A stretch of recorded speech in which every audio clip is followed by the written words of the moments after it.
नमस्कार। ज्ञान दीक्षा सत्संग में आप सभी का स्वागत है।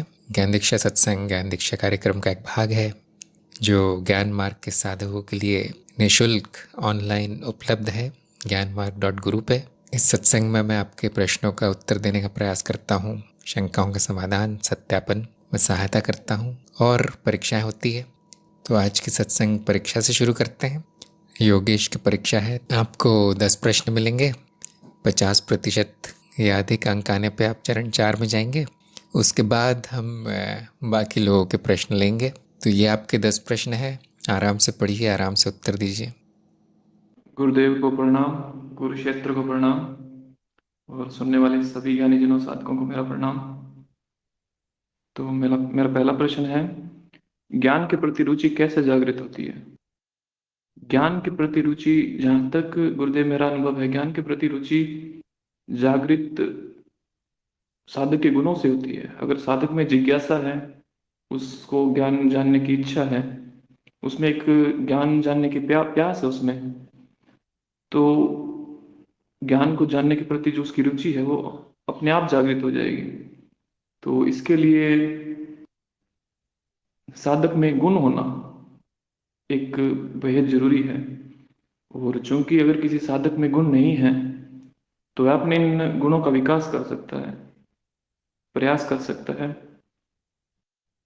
और इसके लिए यानी कि अगर वो अपने गुणों का प्रयास, यानी कि जो उसके जिज्ञासा है और अपने जो भी साधक में जो गुण होते हैं, मुमुक्षुत्व का गुण, और इनके प्रति अपने गुरु गुरु के प्रति समर्पण के साथ, अगर भाव के साथ अगर वो प्रयास करता है तो वो गुण अपने आप आ जाएंगे, और गुण आने से रुचि भी अपने आप आ जाएगी। क्या शास्त्र पढ़ने से अज्ञान होता है?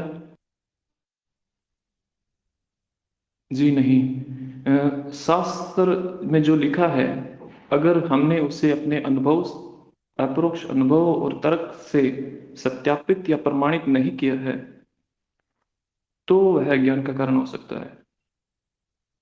शास्त्र या गुरु हम हमें सूचना का यानी कि सूचना का साधन है, यानी कि सूचना का स्रोत कह सकते हैं उनको, कि हमें वह एक इशारा करते हैं कि ज्ञान ये है। लेकिन जब तक हम उसे अपने अपरोक्ष अनुभव और तर्क के माध्यम से प्रमाणित नहीं करेंगे तब तक वह ज्ञान ही होगा। तो ये कहा जा सकता है कि शास्त्र पढ़ने से ज्ञान और अज्ञान दोनों हो सकते हैं। अगर वह उसे अपरोक्ष अनुभव में ले जाता है, प्रमाणित कर लेता है, तो वो ज्ञान हो जाएगा उसे। और वहीं अगर वह जो लिखा है उसको सीधा मान लेता है, धारणाएं बना लेता है, तो वह उसके ज्ञान अज्ञान को ही बढ़ाएगी, न कि ज्ञान को। सत्य जानने के लिए क्या करना चाहिए? सत्य मेरा स्वरूप है, सत्य मेरा तत्व है, मैं अनुभव करता हूँ। इसे जानने के लिए इसे जाना ही नहीं जा सकता। सबसे पहले हमें ये जानना होगा कि मेरा जो तत्व है, मेरा जो अनुभव करता है, उसे जाना ही नहीं जा सकता। तो सिर्फ और सिर्फ साक्षी भाव आया, साक्षी भाव में आ सकते हैं। और साक्षी भाव में आने के लिए हमें संकल्प शक्ति और रुचि जरूर होनी चाहिए, कि और ज्ञान के प्रति जो प्रेम है वो जरूर होना चाहिए। अज्ञेयता का क्या लाभ है और क्या हानि है? अगर लाभ हानि को अगर हम लेते हैं तो समझते हैं कि माया किस स्तर की बात हो रही है, माया या फिर भौतिकवादी किस स्तर पे बात हो रही है। क्योंकि मैं एक ज्ञान मार्गी हूँ और इसमें मैं जानता हूँ कि अज्ञता का यह लाभ है कि मैं अपने, यानी कि अपने मस्तिष्क में या बुद्धि में, अपनी स्मृति में किसी प्रकार की मान्यताएं, धारणाएं या विचार जो मैंने प्रमाणित अपने अपरोक्ष अनुभव से प्रमाणित और तर्क से प्रमाणित नहीं किए हैं, यानी कि अपने अपरोक्ष अनुभव से प्रमाणित नहीं किए हैं, तो वह अज्ञान है। चूंकि अज्ञेयता ज्ञान मार्ग का अंतिम है, जहां पर ज्ञान मार्ग का अंत होता है, अज्ञेयता पर, जहां पर जहां पर सिर्फ मौन रह जाता है, कोई उत्तर नहीं रहता। और यह स्थिति अज्ञेयता कहलाती है। कि बुद्धि जहाँ पर समर्पण कर देती है कि नहीं, मुझसे नहीं होगा, मैं इससे आगे नहीं विश्लेषण कर सकती या अनुभव कर सकती या प्रमाणित नहीं कर सकती, तो वह स्थिति अज्ञता की स्थिति है। अगर इसका लाभ देखा जाए तो इसका लाभ ये होगा कि मैं कोई किसी भी धारणा मान्यताओं में नहीं फंसूंगा जब तक मैं उसे प्रमाणित नहीं कर लेता। और हानि हानि गुरुदेव, मुझे मेरी अनुभव में इसकी कोई हानि नहीं दिखाई दे रही। पांचवा प्रश्न, बहुत सारे अस्तित्व क्यों नहीं हो सकते? बहुत सारे अस्तित्व क्यों नहीं हो सकते? अस्तित्व एक ही है जिसने जिसको दो भागों जिसने अपने आप को प्रकट रूप में, अनुभव के रूप में, और अप्रकट रूप में, अनुभवकर्ता के रूप में प्रकट किया है। अगर अगर ये अस्तित्व कई भागों में होता है, कई यानी कि इसके कई भाग होते, तो इसका मतलब ये रहता कि अनुभवकर्ता भी उसके भी कई भाग हो चुके हैं। क्योंकि हम जैसा जानते हैं कि अस्तित्व ने खुद को दो भागों में बांटा हुआ है, प्रकट रूप में अनुभव और अप्रकट रूप में अनुभव करता। और अगर अस्तित्व बहुत सारे होते तो इसका अर्थ ये होता कि अनुभवकर्ता भी बहुत सारे हैं। और अनुभवकर्ता अगर बहुत सारे होते तो ये तार्किक रूप से और अप्रोक्ष अनुभव के रूप में भी इसे प्रमाणित नहीं किया जा सकता कि ये बहुत सारे हो सकते हैं। क्योंकि अगर अनुभवकर्ता बहुत सारे होंगे तो उनको अनुभव करने के लिए कोई ना कोई एक अनुभवकर्ता होगा जो उसे प्रमाणित करेगा। तो इस प्रकार देखा जाए तो अनुभवकर्ता सिर्फ एक हो सकता है और अनुभव भी एक ही होगा। और अनुभव और अनुभवकर्ता एक, इनका जब मिलन हो जाता है तो वही अस्तित्व कहलाता है। तो इससे हम यह प्रमाणित कर सकते हैं कि अस्तित्व सिर्फ एक ही है और एक ही हो सकता है। मेरा छठा प्रश्न है, शून्यता और निर्गुणता में क्या भेद है? शून्यता और निर्गुणता में कोई भेद नहीं है। शून्यता को ही निर्गुणता कह दिया जाता है क्योंकि शून्य का कोई गुण नहीं है, उसकी कोई ऊंचाई, लंबाई, चौड़ाई, उसे गुणों में अपने नहीं बताया जा सकता, उसकी गुणों में व्याख्या नहीं की जा सकती। तो शून्य को ही निर्गुण कह दिया जाता है और निर्गुण को भी शून्य कह दिया जाता है। मेरा सातवां प्रश्न, सभी जीवों का तत्व अनुभव करता है, जीव अनेक है फिर अनुभव करता एक कैसे? सभी जीवों का तत्व अनुभव करता है, जीव अनेक है फिर अनुभव करता एक कैसे? इसके लिए हमें यह जानना होगा कि अनुभवकर्ता का तत्व क्या है। अनुभवकर्ता का तत्व शून्य है और सभी जीवों में यही तत्व सभी जीवों में है। और इसे कहा जा सकता है कि अनुभवकर्ता में या इस शून्य में ही सभी अनुभव प्रकट होते हैं। और इस वजह से अनुभवकर्ता अपने ही रूपों को, अपने ही भिन्न भिन्न रूपों को, अपने प्रतिरूपियों सॉरी अपने रूपों को देखता है। तो इसलिए कहा जा सकता है कि अनुभवकर्ता एक ही है जो भिन्न भिन्न जीवों में या भिन्न भिन्न रूपों में खुद का अनुभव करता है। कैसे जाने, मेरा आठवां प्रश्न है, कैसे जाने कि साक्षी भाव चला गया है? गुरुदेव, साक्षी हमेशा या दृष्टा हमेशा रहता है, क्योंकि साक्षी भाव वो आता जाता है। और हम ये कैसे जाने कि साक्षी भाव चला गया है? साक्षी भाव जानने का मुख्य लक्षण, जहां तक गुरुदेव मेरी समझ में है, मेरे अनुभव में है, कि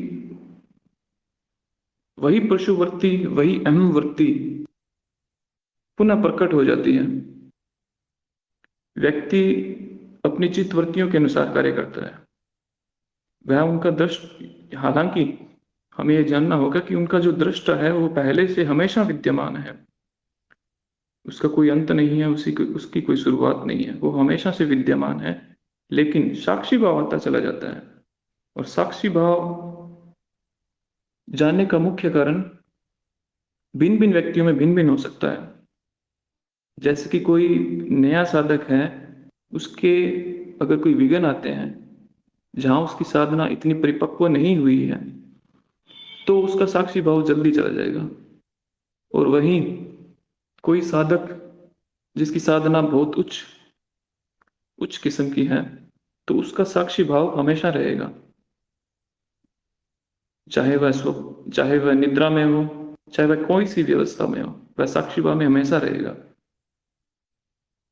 और ये कैसा चले, कैसे जानने की साक्षी भाव चला गया है,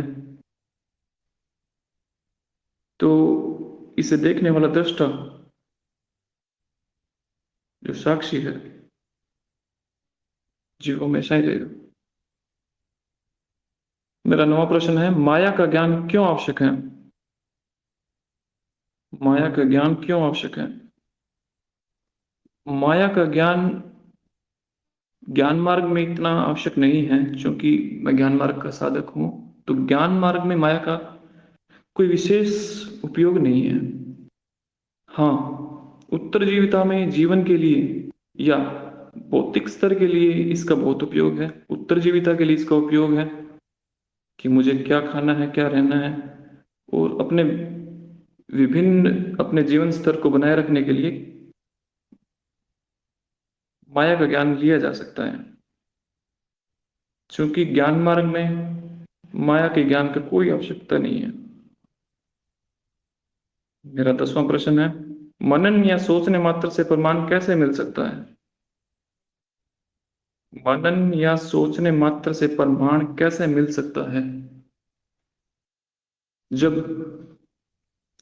गुरु द्वारा जो कोई ज्ञान दिया जाता है, और उस ज्ञान को जब हम अपने मनन में, अपने अपरोक्ष अनुभव में लाते हैं, और मनन के निरंतर चलते रहने से अंत में जो सार निकलता है उस पूरे मनन का, वह सार गुरु द्वारा दिए गए व्याख्यान से अगर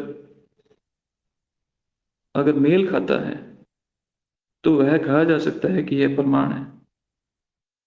जी, ये हमें स्वयं प्रमाणित इसे हमें स्वयं प्रमाणित ही करना होता है, क्योंकि मनन के पश्चात जो सार निकल के आता है, अगर किसी विषय वस्तु को हम लेकर किसी विषय पर मनन कर रहे हैं, गहरा मनन कर रहे हैं, उसके पश्चात जो एक सार निकलता है, अगर वह सार गुरु द्वारा दिए गए ज्ञान से मेल खाता है, तो उसे प्रमाण माना जा सकता है। जी गुरुदेव, मैं अपने प्रश्नों का यहाँ पे अंत करता हूँ। बहुत अच्छा प्रयास रहा योगेश का। आपको मिले हैं 6 अंक 10 में से 6, मतलब आप पास तो हुए हैं, लेकिन आप देख सकते हैं कि थोड़े सुधार की गुंजाइश है अभी। उत्तरों में पूर्णता नहीं आई है, तो फिर भी आप साक्षी भाव का प्रयोग कर सकते हैं चरण 4 में जाके। इसके साथ साथ थोड़ा और ज्ञान को गहरा करना आपके लिए अच्छा रहेगा, ये मेरा सुझाव है। अभी मैंने ऐसा देखा है कि आपके उत्तरों में बुद्धि थोड़ी सी भटक जाती है और रास्ता छोड़ के कहीं और सोचने लगती है। तो ऐसा नए लोगों के साथ बहुत होता है कि सामने प्रश्न लिखा है, फिर भी विचार कहीं और ही जा रहे हैं। एक शब्द के पीछे लग के दूसरे विचार, दूसरे के पीछे लग के तीसरा विचार, ऐसा हो रहा है। तो यदि आप इस बात को ध्यान रखेंगे और विषय पे बने रहेंगे, तो आपका मनन अच्छा हो जाएगा और आपके उत्तर भी अच्छे हो जाएंगे, और कोई समस्या नहीं है आप में। बिल्कुल सही चल रहा है आपका कार्यक्रम, आगे बढ़ते जाइए। जी गुरुदेव, बहुत बहुत धन्यवाद। चूंकि मैं यानी कि आपको बताना चाहूँगा कि दैनिक रूप से मैं मनन करता हूँ, तो उनमें स्पष्टता मैं मानता हूँ कि अच्छी होती है, लेकिन आज परीक्षा है तो मैं मानता हूँ शायद उससे मेरी यानी कि फर्क पड़ा है। कोई बात नहीं, हाँ, परीक्षा से थोड़ा सा घबराहट होती है, और जो उत्तर अच्छे आ सकते थे वो भी कभी कभी गलत हो जाते हैं, लेकिन संभावना है आप में आगे बढ़ेंगे। तो अब हम इनके प्रश्नों के उत्तर दे देते हैं, कुछ ज़्यादा उत्तर नहीं देना पड़ेगा मुझे। और यदि आप लोगों में से सत्संग में जो हैं उनके कोई प्रश्न हैं, तो वो भी लिख सकते हैं, ताकि आपको अंत तक बैठना ना पड़े। बीच बीच में मैं परीक्षा वाले प्रश्न भी ले लूँगा और आपके भी ले लूँगा। तो हाँ, यहाँ प्रश्न आ चुका है आयुष का, शरीर का कोई नियंत्रक नहीं, क्या ये सही है? हाँ, बिल्कुल सही है। लेकिन नियंत्रण करने की प्रक्रियाएं दिखती हैं। कोई अंतिम चीज नहीं है जो नियंत्रित कर रही है। शरीर एक परत मात्र है चित्त की, जो आप नाद विज्ञान की श्रृंखला से जान पाएंगे कि ऐसा क्यों कहा गया कि शरीर एक परत है, परती रचना का एक भाग है। और न केवल शरीर, जगत, मन और उसके ऊपर की परतों का भी कोई नियंत्रक नहीं है जो आदेश दे कि ये करो वो करो। ऐसी कल्पना भी आप कर लेंगे तो प्रश्न ये उठ जाएगा कि उस नियंत्रक का नियंत्रक कौन है, क्योंकि वो भी कोई रचना ही होगी। तो शरीर एक स्वचलित रचना है, स्वयं संगठित रचना है। न केवल मनुष्य के शरीर, सभी शरीर ऐसे ही हैं, हर वस्तु ऐसे ही है। ऐसा भ्रम होता है कि नियम अनुसार चलता है सब कुछ। सही समय पे शरीर जागता है, सही समय पे भूख लगती है, सही समय पे वृद्धि होती है, सही समय पे बुढ़ापा होता है। तो ऐसा लगता है कि कोई तो होगा जो ये सारे कार्य कर रहा है। जब मन कहता है कि उठो तो उठता है, जब मन कहता है बैठो तो बैठता है, बोलता है। ऐसा आभास होता है कि उसको नियंत्रण में लाया जा सकता है। तो कभी कभी हम मन को शरीर का नियंत्रक मान लेते हैं, कभी कभी मस्तिष्क को, दिमाग को शरीर का नियंत्रक मान लेते हैं। लेकिन उस नियंत्रक के अंदर आप जाके देखेंगे तो वहां भी केवल प्रक्रियाएं दिखती हैं जो स्वचलित है। नियंत्रण तंत्र दिखता है, जिसको हम कहेंगे कंट्रोल सिस्टम अंग्रेजी में। नियंत्रण करने वाला नहीं। तो कोई बात नहीं, ये इन प्रक्रियाओं को ही नियंत्रक माना जा सकता है व्यवहारिकता में, इतना ध्यान में रखते हुए कि कोई विशेष चमत्कारी चीज नहीं है जो इन परतों को चलाती है, स्वचलित है। ये आप अपने अप्रोक्ष अनुभव से जान सकते हैं कि अगर पूरा नियंत्रण होता शरीर पे किसी का, या मेरा, या चित्त का, मन का, तो जैसा आप चाहते हो वैसा शरीर हो जाता। न उसका वजन बढ़ता न घटता, न उसकी आयु बढ़ती न घटती, न उसमें कोई रोग हो सकता था, न उसमें कोई क्षय हो सकता था। लेकिन ये सब संभव नहीं है। यहाँ तक कि एक छींक को रोकना भी संभव नहीं है, छोटा सा नियंत्रण भी संभव नहीं है। तो केवल भ्रम होता है कि कोई नियंत्रण कर रहा है। अंत में कई प्रक्रियाओं का की बनी हुई जटिल रचना मात्र है। सबसे अंत में हर परत के सबसे जो मूलभूत रचना है वो है नाद, परिवर्तन मात्र है। तो ये विज्ञान का प्रश्न है, आप अपने अनुभव में ढूंढने का प्रयास कीजिए इसका प्रमाण क्या है। और जिसकी भी रुचि है वो नाद विज्ञान की श्रृंखला देख सकते हैं। मैं सुझाव दूंगा कि चरण 4 के बाद देखिए, क्योंकि चरण 3 आपका, चरण 2 में जो आपने श्रवण किया है, सुना है, उसके सत्यापन में जाना चाहिए। तो आयुष को मैं कहूँगा, आपके प्रश्न बहुत विषय के बाहर आते हैं, इधर उधर की बातें आप सत्संग में पूछ रहे हैं, जबकि चरण 3 सत्यापन का चरण है, मूल ज्ञान के सत्यापन का, जो 20 पाठ आपने पढ़े हैं उसका। तो आगे से ध्यान रखिए, वो सब बाद में कीजिए, शरीर वगैरह वगैरह। अनुशासित चलना है, नहीं तो कोई ज्ञान नहीं होगा। दीप्ति का प्रश्न है, मूलभूत और तत्व में क्या अंतर है? देखिए, तत्व की परिभाषा बड़ी सटीक दी गई है, स्पष्ट दी गई है कि वो जिसमें परिवर्तन नहीं होता, जो सबसे जरूरी भाग है किसी भी अनुभव का, उसके बिना वस्तु, वो चीज नहीं रहेगी, वो तत्व है। मूलभूत शब्द का अर्थ ये है कि जो विषय के मूल में हो, जड़ में, मूल का अर्थ होता है जड़, आधार। तो ये एक आप कह सकते हैं कि सामान्य सा शब्द है जो हर कहीं उपयोग किया जा सकता है, जबकि तत्व विशेष शब्द है, उसका विशेष अर्थ है। ज्ञान मार्ग के संदर्भ में आप देखेंगे मूल और तत्व एक ही है। कभी कभी दोनों को मिला के मूल तत्व भी कह दिया जाता है, मूल तत्व। कभी हम कहते हैं तत्व ज्ञान, कभी कहते हैं मूल ज्ञान। तो ज्ञान मार्ग में हाँ, ज़्यादा भेद नहीं किया जा सकता, और बाकी संदर्भों में आपको थोड़ा थोड़ा भेद मिलेगा। तो आप इतना ही जान लीजिए कि मूल ज्ञान होना तत्व ज्ञान होने के बराबर है। जो मूलभूत है उसी को तत्व कहा जाता है। शायद स्पष्ट हो गया होगा। अजय का प्रश्न है, संकल्प को शक्तिशाली कैसे बनाएं? इसके लिए ज्ञान रत्न की श्रृंखला में कुछ वीडियो मिलेंगे आपको। अगर आप संकल्प नाम से खोजेंगे तो जो हमारी सुविधा है वीडियो खोज की ज्ञानमार्ग.गुरु पे, उसमें संकल्प शब्द डाल दीजिए, आपको कुछ वीडियो मिल जाएंगे। और उसमें संकल्प को कैसे शक्तिशाली बनाना है बड़ा विस्तार में बताया गया है। तो मैं आपको संक्षेप में बता देता हूँ, आगे आप थोड़े से खोज लगा लीजिए इसकी। संकल्प का अर्थ है बहुत शक्तिशाली इच्छा, अब उसको और शक्तिशाली कैसे बनाना है। तो ऐसा देखा गया है कि यदि वो आपके जीवन का लक्ष्य है तो सबसे शक्तिशाली होता है।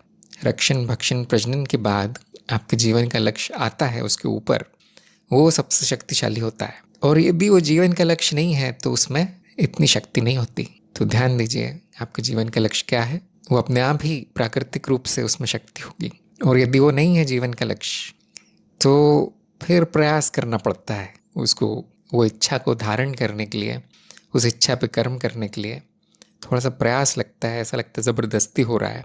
तभी प्रश्न आता है कि कैसे ये जो बार बार चली जाती है इच्छा शक्ति कैसे लाया जाए। अगर वो आपके जीवन का लक्ष्य है तो ये प्रश्न कभी नहीं आएगा। सुबह उठते ही साथ आप उसके पीछे दौड़ना शुरू कर देंगे। यहाँ पर हम रक्षण भक्षण प्रश्न की बात नहीं कर रहे हैं, उत्तरजीविता की बात नहीं कर रहे हैं, जो उसके ऊपर का लक्ष्य है जिसके लिए जन्म हुआ है उसकी बात। दूसरा ये देखा गया है कि यदि बार बार दोहराते जाएं तो वो शक्तिशाली होता है। तो याद रखिए, लिख के रखिए, सब जगह लिख के रखिए, याद आते रहेगा तो वो शक्ति उसमें बनी रहेगी। और भी देखा गया है कि यदि आप उस पर कर्म करते रहें, छोड़े नहीं, जुटे रहें, तो उसमें शक्ति बढ़ती है। रुचि जितनी होगी उतनी अधिक संकल्प में शक्ति होगी। और रुचि जीवन लक्ष्य से संबंधित है। कभी कभी वो जीवन लक्ष्य नहीं है तो भी रुचि होती है किसी बात में, और वो संकल्प शक्तिशाली होता है, वो कर्म में बदलता है, उसमें सफलता भी मिलती है। तो रुचि होना आवश्यक है। जितनी अधिक रुचि लेंगे उतना अधिक संकल्प शक्तिशाली होगा। यदि आपको उसका लाभ मिल रहा है तो अपने आप उसमें शक्ति आ जाती है। यदि कोई लाभ नहीं मिल रहा है तो वो नीरस हो जाता है कार्य, उसके संकल्प की शक्ति समाप्त हो जाती है। तो ऐसा कर्म होना चाहिए कि वो लाभकारी हो किसी तरह से जीव के लिए, अहम के लिए। क्योंकि यदि संकल्प में अहम डाल दिया जाए, मेरा संकल्प कह के, तो उसमें शक्ति बढ़ जाती है, अहम की शक्ति उसमें जुड़ जाती है। इसलिए जो कार्य स्वार्थ के लिए किया जाता है वो जल्दी होता है, जो निस्वार्थ होता है उसमें इतनी शक्ति नहीं होती, ये सबने देखा होगा। तो अहम को उसमें जोड़ देने से उसकी शक्ति बढ़ती है। यदि उस कार्य को करने से कई लोगों को लाभ हो तो उन सब लोगों की शक्ति मिलकर आपके संकल्प को शक्तिशाली बना देती है। और अब हम धीरे धीरे तंत्र की तरफ बढ़ रहे हैं। तंत्र मार्ग में आता है शब्द संकल्प, क्योंकि इसमें कल्प है। कल्प मतलब बदलना। इतने सुझाव मैंने दे दिए हैं, इस पर मनन कीजिए, लिख के रखिए, और एक दो वीडियो देख लीजिए जो कुछ मैंने बनाए हैं, और प्रयास कीजिए। अगर नहीं बन रहा है संकल्प शक्तिशाली तो एक बात तय है कि वो आपके जीवन का लक्ष्य नहीं होगा। एक और है उसमें कि यदि कोई इच्छा है जो दमित है, जिसका दमन हो चुका है, तो वो दबी हुई इच्छा आपके संकल्प में शक्ति आने नहीं देगी। जब तक वो पूरी नहीं हो जाती दूसरे कार्य होने नहीं देगी। ये एक और बात मुझे याद आई तो मैंने बता दिया। दमित इच्छाएं जब वो पूर्ण हो जाती है तो जो मूल कार्य है जीवन का लक्ष्य वो स्पष्ट हो जाता है, उसमें शक्ति आती है। आयुष का प्रश्न है, मूल अज्ञान क्या है? स्वयं को न जानना मूल अज्ञान है। ये न जानना कि जगत मिथ्या है, ये न जानना कि मैं ब्रह्म हूँ। जो मूल ज्ञान का उल्टा है वो मूल अज्ञान है। शालिनी ने कहा है, सभी अनुभवों का तत्व अनुभव करता है जो शून्य है, तो चित्त इनको विभाजित करता है, तो चित्त का तत्व भी अनुभव करता है। तो ये परिवर्तन किसमें होता है? चित्त एक धारणा है, ऐसा कुछ होता नहीं है। विज्ञान में एक धारणा है चित्त की। अनुभव मूल है, मूलभूत है, और अनुभव करता भी मूलभूत है। दोनों ही अस्तित्व के दो आयाम हैं, जबकि वो एक है। तो ये परिवर्तन प्रतीत होता है अस्तित्व में।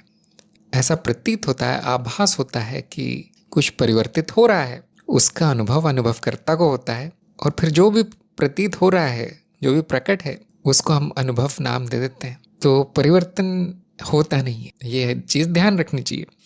फिर भी हम मान लेते हैं कि होता है, क्योंकि वो होता नहीं है फिर भी है, ये समझना बुद्धि के बाहर की बात है। इसलिए मान कर चला जाता है कि हाँ परिवर्तन होता ही है, और परिवर्तन अस्तित्व में होता है, किसी और चीज़ में नहीं, क्योंकि और कुछ है नहीं। ये मानना ठीक नहीं होगा कि परिवर्तन अनुभवकर्ता में होता है, क्योंकि वो तो तत्व है। अस्तित्व में परिवर्तन प्रतीत होता है, ये बात ध्यान रखिए। अनुभवकर्ता में परिवर्तन नहीं है, क्योंकि वो तत्व है। और अनुभव भी एक ही है, उसमें ऐसा प्रतीत होता है कि वो कई प्रकार के हैं, कई प्रकार के अनुभव हैं, ऐसा प्रतीत होता है। और ये विभाजन जब होता है तो ऐसा कहा जाता है कि चित्त ने विभाजित किया है। जब ये विभाजन दिख पड़ता है तो ऐसी परिकल्पना की जाती है कि चित्त ने इनको विभाजित किया है। ये विभाजनकारी प्रक्रिया, उसका नाम चित्त रखा जाता है। और ऐसी कई सारी प्रक्रिया हैं। चित्त पर इन प्रक्रियाओं का समूह है जो प्रकट है। तो हाँ, क्योंकि चित्त भी अनुभव मात्र ही है, उसका पर्यायवाची है, तो उसका तत्व भी अनुभव करता ही है। अंत में परिवर्तन होता नहीं है, प्रतीत होता है। कह दिया जाता है कि वो अस्तित्व में परिवर्तन है, और उसमें कुछ प्रक्रियाएं हैं जो विभाजित कर देती हैं। उनको हम चित्त की प्रक्रिया कह देते हैं। और संक्षेप में ये कहते हैं कि चित्त विभाजित करता है। एक को दो करता है, द्वैत, अद्वैत को द्वैत।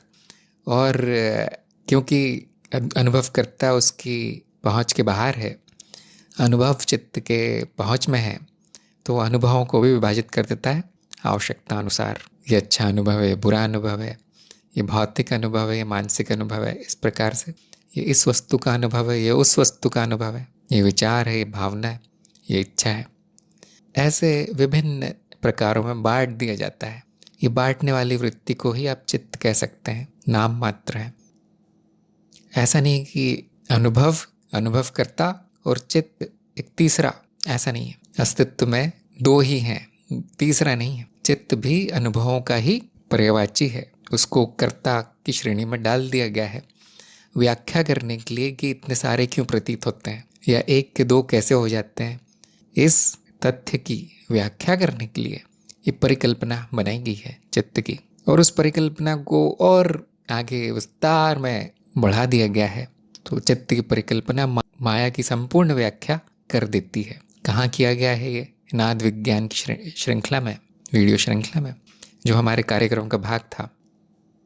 अभी मूल ज्ञान के संदर्भ में आप इतना ही समझ लीजिए कि इन सारे अनुभवों में ऐसा भी अनुभव है जो विभाजन का आभास करवाता है, उसी को चित्त कहा गया है। ये विभाजन हजारों वृत्तियों में से एक वृत्ति है और इसको विभाजन वृत्ति कहा गया है। चित्त वृत्ति है जो विभाजित करती है, जो वियोग करती है, खंडित करती है। यह अनुभव ही है, कुछ विशेष नहीं है। अस्तित्व में कोई विशेष तीसरा आयाम नहीं है। तो जब चित्त वृत्ति शांत होती है या इसकी मिथ्या देखी जाती है तो वियोग का योग हो जाता है। विभाजन न करना या विभाजन की मिथ्या देख लेना योग है। अब आपको योग का जो दूसरा श्लोक है वो पातंजलि योग सूत्र का समझ में आ जाएगा। चित्त वृत्ति निरोध योग है। तो ज्ञान मार्ग में ऐसे व्याख्या की जाती है। अनंता ने पूछा है कि माया मतलब जो है नहीं किंतु प्रतीत हो, फिर दोहरी माया क्या है और कैसे हो सकती है? बहुत अच्छा प्रश्न है। ध्यान दीजिए कि नाद अस्तित्व में प्रतीत हो रहा है, कुछ बदल रहा है, ये माया है जो प्रत्यक्ष है हमारे सामने। उसमें कोई शंका नहीं है कि ऐसा हो रहा है, ये सामने हमारे अप्रोक्ष है। जो प्रतीत हो रहा है, यदि उसके संबंध में कोई धारणा बना ली जाए जो प्रतीत भी नहीं हो रही, तो हम कहेंगे वो दोहरी माया है। इसका एक बहुत अच्छा उदाहरण है कि शरीर प्रतीत हो रहा है, मन प्रतीत हो रहा है, ये प्रत्यक्ष है। बहुत से लोग कहेंगे सच है लेकिन प्रतीत हो रहा है, माया है। परंतु व्यक्ति प्रतीत नहीं हो रहा, वो किसी इंद्रिय से नहीं पता चलता व्यक्ति। तो मनो शरीर पर के जो प्रतीत हो रहा है उस पर आधारित व्यक्ति की धारणा है, तो व्यक्ति दोहरी माया है। क्या माया यहाँ रुकती है? क्या दो पर रुकती है? नहीं, उस व्यक्ति के ऊपर और धारणाएं चढ़ा दी जाती है। जैसे ये व्यक्ति अच्छा है, ये व्यक्ति बुरा है। पहले तो कुछ प्रतीत हो रहा था जिसको हम मनोशरीर कहते हैं, फिर व्यक्ति की धारणा उस पर बना दी गई। ये चीज़ जो प्रतीत हो रही है अलग से दिखती है बाकी पृष्ठभूमि से, उसको मैं व्यक्ति कहूँगा। यहाँ माया दोहरी हो गई। फिर एक विचार आया जो पिछले अनुभव पर आधारित है कि व्यक्ति ऐसा व्यवहार करता है, इसको मैं अच्छा कहूँगा। वो व्यक्ति वैसा व्यवहार करता है, मैं उसको बुरा कहूँगा। ये तीसरी परत चढ़ गई उस पर। ये तिगुनी माया है। ऐसे और चढ़ सकती है परतें। इसको हम कहते हैं अज्ञान की परतें, क्योंकि कभी कभी चित्त की परतों से उलझन हो सकती है कि, लेकिन ये माया की परतें हैं कि ना केवल जो प्रतीत होता है माया है, उसके बारे में जो विचार गढ़ लिए जाते हैं, मान्यताएं बना ली जाती हैं, वो भी माया है, परंतु दोहरी माया है। माया के ऊपर और रच दी गई। ये कौन करता है? हाँ, ये बड़ा ज़रूरी चीज़ है जानना। इसके पीछे भी चित्त का ही हाथ है। करता कोई है नहीं, आप लोग जानते होंगे, लेकिन धारणा बना दी गई है कि ये चित्त का कार्य है धारणाएं बनाना, मान्यताएं बनाना। और वो इसीलिए बनाई जाती है क्योंकि वो उपयोगी होती है, किसी प्रकार से वो उपयोगी है, इसलिए बना दी गई है। तो जो इंद्रियों के माध्यम से प्रत्यक्ष आ रहा है वो असली माया है।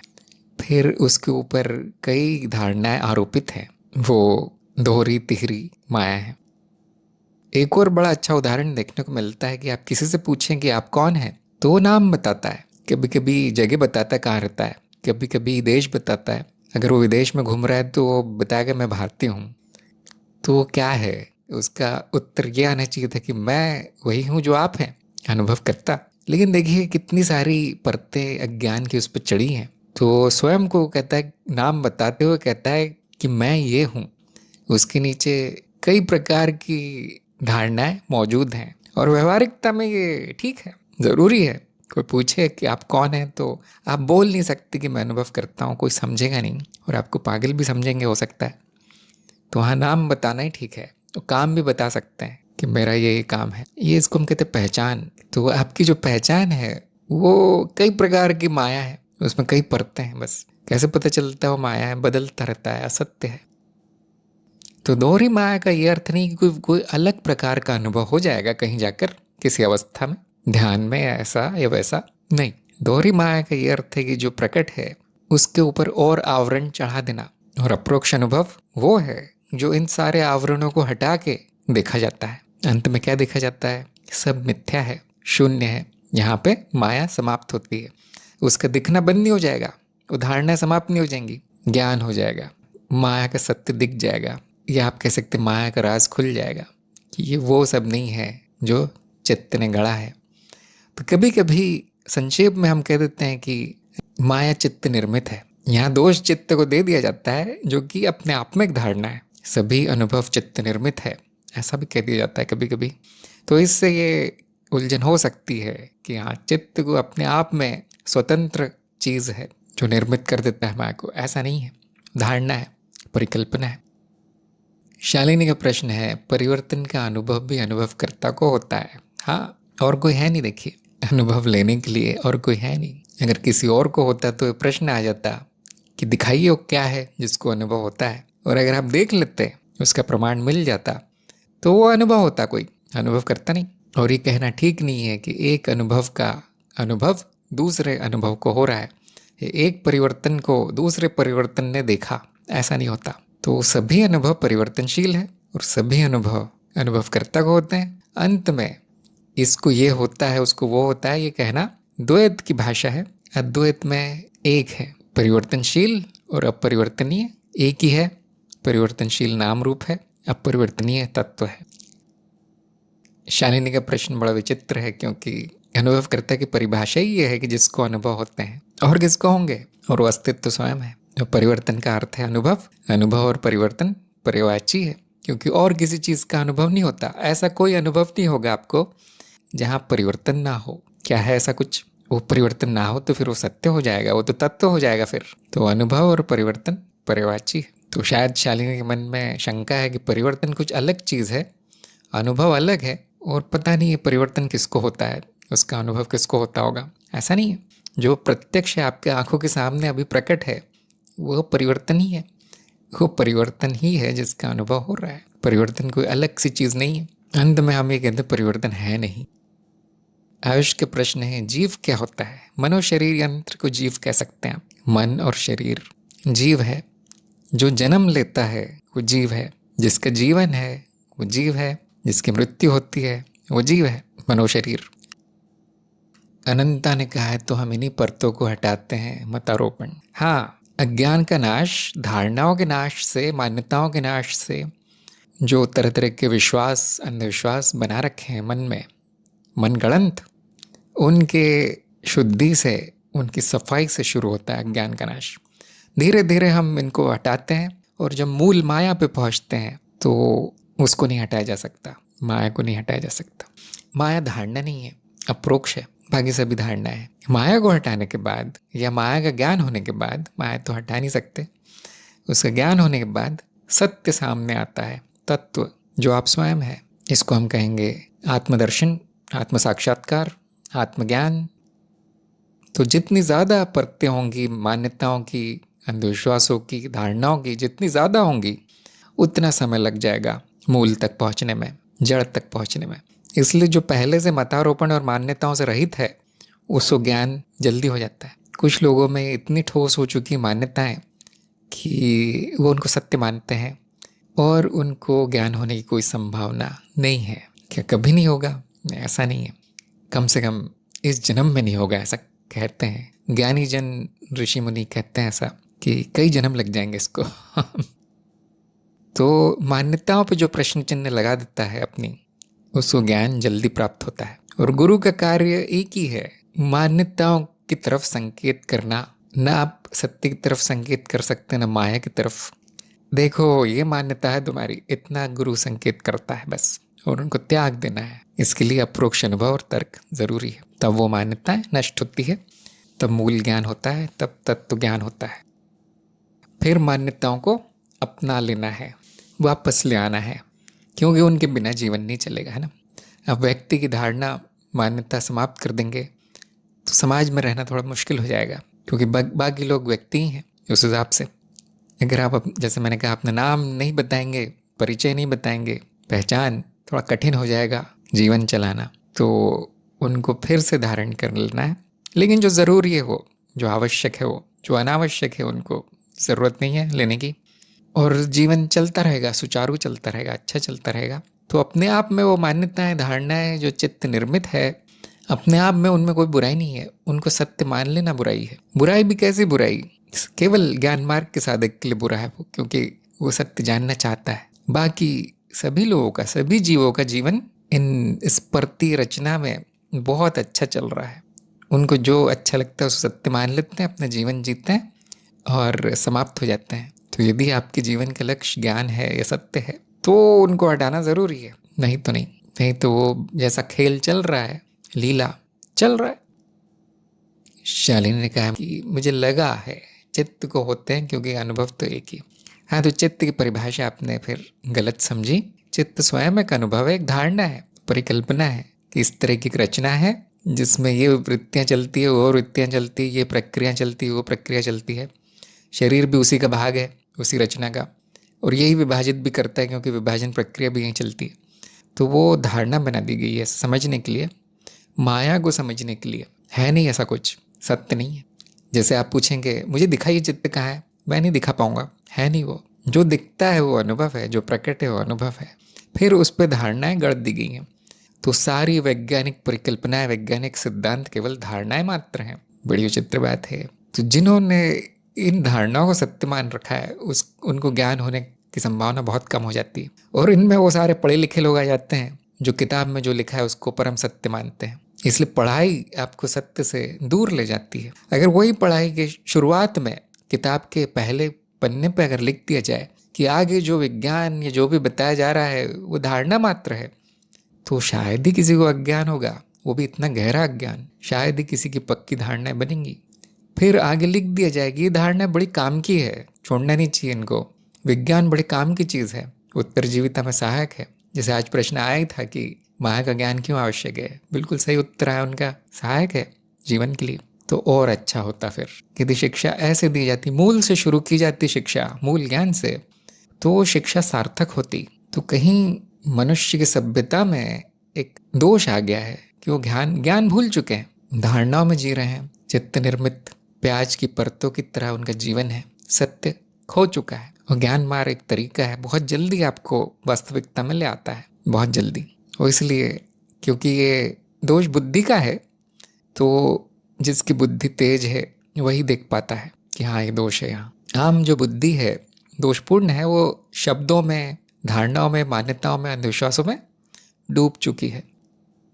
शिक्षा व्यवस्था इसको और ठोस बना देती है उन मान्यताओं को, क्योंकि शिक्षा को उत्तरजीविता से जोड़ दिया गया है कि याद कर लो, यहाँ जो लिखा है किताब में, पाठ्य पुस्तक में, वो परम सत्य है। सभी कहते हैं वो सत्य है, इसलिए तुम भी मान लो। अगर नहीं याद किया तुमने, परीक्षा में पास नहीं हुए, तो तुम्हें स्कूल से निकाल देंगे, तुम्हें कोई नौकरी नहीं मिलेगी, तुम्हें भीख मांगनी पड़ेगी। इतना सुनते ही कोई भी समझदार आदमी उसको सच मान लेगा। प्रश्न चिन्ह नहीं लगाया कभी, क्योंकि शिक्षा को उत्तरजीविता से जोड़ दिया गया है समाज में। बहुत बुरी बात है ये, बहुत बुरी बात। तो हम विषय से भटक चुके हैं, इसलिए वापस विषय पे आते हैं। रघुनाथ ने कहा है कृपा का कारण क्या है। जब साधक तैयार होता है तो उस पर अपने आप कृपा होती है। जैसे जब पेड़ तैयार होता है तो उसमें अपने आप फल आता है। कौन लेकर आया इस फल को, इसका क्या कारण है? उस पेड़ की रचना ही ऐसी है कि एक दिन वो बढ़ेगा, उससे फल आएंगे। जब वो फलता है तो हम कहते हैं कृपा है, फल आ गया। इसी प्रकार जब साधक धीरे धीरे प्रगति करके किसी अच्छी अवस्था में पहुंचता है तो हम कहते हैं उस पर बहुत कृपा है। कभी कभी ऐसा प्रतीत होता है कि किसी के द्वारा की गई है कृपा, द्वार से आई है, किसी कोई माध्यम है इस कृपा का।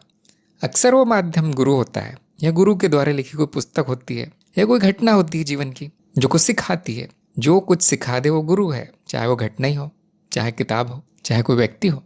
तो ऐसा प्रतीत होता है कि हाँ, यहाँ से कृपा हुई है, और उसको कारण कह दिया जाता है कि इसने मुझ पे कृपा की, इन्होंने मुझ पे कृपा वृष्टि की, वही कारण है। अगर उनसे पूछा जाए आपने क्यों किया ये, वो कहेगा मेरे गुरु ने भी मुझ पे कृपा की थी और कहा था कि ऐसा करते रहना, जो मुझे मिला है मैं सबको देता हूँ, ये कारण है, वो कहेगा। तो कारण बनाए जा सकते हैं, मन को समझाने के लिए ढूंढे जा सकते हैं, परंतु कृपा एक प्राकृतिक घटना है, अपने आप होती है।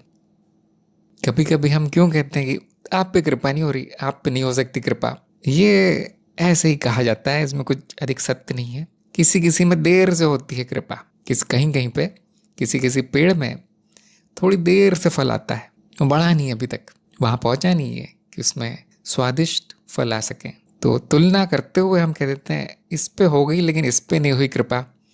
लेकिन इसका अर्थ ये नहीं कि वो कभी आगे नहीं बढ़ेगा या प्रगति नहीं होगी, ऐसा नहीं है। बाद में होगी, धीरे होगी, 2-4 बार वो गिरेगा क्योंकि उसका जीवन आंधी तूफान में चल रहा है, तो प्रगति की चिंता नहीं है। तो किसी किसी पे जल्दी हो जाती कृपा, ज़्यादा हो जाती, कोई थोड़ा संघर्ष करता है, सब पे होती है। कारण ढूंढा जा सकता है आपके मन को समझाने के लिए। अंत में कृपा प्राकृतिक है। योगेश ने कहा है कि बुद्धि द्वारा दोष देख लिया जाता है, किंतु स्मृति में ज्ञान स्थायी क्यों नहीं होता? क्योंकि हमने उस दोष को उतनी महत्ता नहीं दी कि तर्क उचित है, हाँ उचित है। स्मृति में वो जल्दी छपता है जो महत्वपूर्ण है। ये जीव की वृत्ति है, देख सकते हैं आप। महत्वपूर्ण नहीं तो भुला दिया जाता है, क्या करना है मुझे इसका, ऐसा बोल के समाप्त। तो बुद्धि में यदि कोई दोष दिख गया और आपके लिए वो अब जीने मरने का प्रश्न हो गया कि ये क्यों है, मुझे हटाना ही है ये सारा, तो फिर वो चला जाएगा और ज्ञान स्थायी हो जाएगा।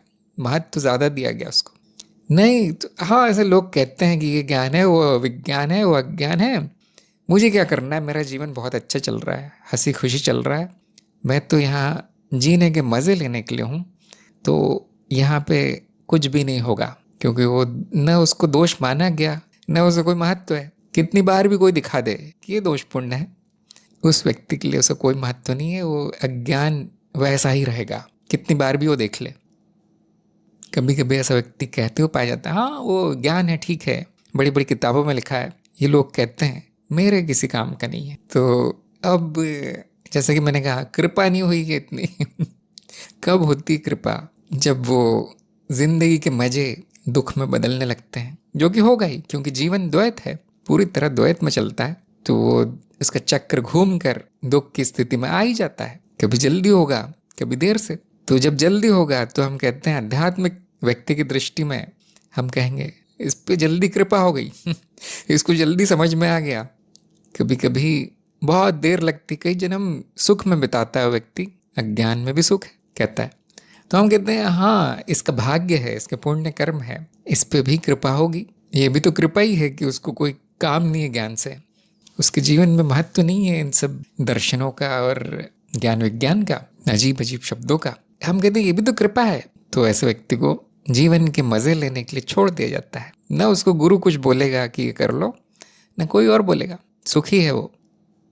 ज्ञान तब स्थायी होगा जब उसको महत्व दिया जाएगा, और वो दोष यदि दुख देने लगे, कष्टदायी हो जाए, तो प्राकृतिक रूप से ये मनुष्य उसको ज़्यादा महत्व देता है। इसलिए कष्ट और दुख को कृपा कहा गया है। वो की कृपा है, हमें प्रगति में सहायक है, अगर ये ना हो तो शायद मनुष्य प्रगति नहीं करेगा। नहीं करे कोई बात नहीं, असंतुष्टि प्रगति का कारण है। तो ज्ञान मार्ग में ये प्रक्रिया है, देखिए कि स्मृति में क्या भरा हुआ है, देखिए क्या मान्यताएं हैं, क्या दोषपूर्ण है, क्या अनावश्यक है, और उसको एक एक करके निकाल देना। कैसे? अनुभव और तर्क से। फिर क्या मेरे जीवन में कोई दुख नहीं आएगा, क्या कोई घटना नहीं होगी? ऐसा संभव ही नहीं है। वो सब होगा, परंतु उसको सहने की शक्ति, सहन शक्ति बहुत बढ़ जाती है। और उसका कारण कोई बाहरी होगा, आप स्वयं नहीं। ऐसे ही सुख भी आएगा, और वो सुख की जो शक्ति है वो भी कम हो जाएगी। सुख आपको फंसा नहीं पाएगा। सुख में लीन होकर जो कर्म होते हैं वो नहीं होंगे। तो वो समीकरण कर देता है, सम कर देता है। ज्ञान समतल कर देता है। मान्यताओं का हटना ज्ञान है। उसका प्रभाव है समानता। सम शब्द है जो समाधि में भी आता है ना, हम देख सकते हैं एक ही जैसी स्थिति है, समभाव समचित्त हो जाता है व्यक्ति। जीवन वैसा ही है। योगेश ने कहा सुख तो फिर कृपा का विलोम हो जाएगा। नहीं, कृपा का कोई विलोम नहीं है। कृपा है कृपा ही शायद ऐसी चीज़ है जिसका कि कोई उल्टा नहीं है। अभिशाप कह सकते हैं आप, शाप कह सकते हैं कृपा का उल्टा, लेकिन ऐसा कोई करता नहीं है।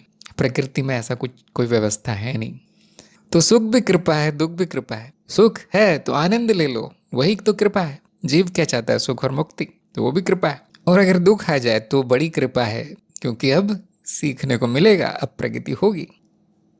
आपने सीढ़ियाँ देखी होंगी पत्थर की, तो सीढ़ी का एक भाग होता है समतल होता है जिस पे आप पैर रखते हैं, और जब दूसरी सीढ़ी शुरू होने लगती है तो एकदम से ऊंचा हो जाता है। तो आप इस उपमा से समझ सकते हैं सुख और दुख क्या है, कि जो समतल भाग है सीढ़ी का वो सुख की तरह है, परंतु वो आपको ऊपर नहीं उठा रहा, ऊपर नहीं जा रहे आप।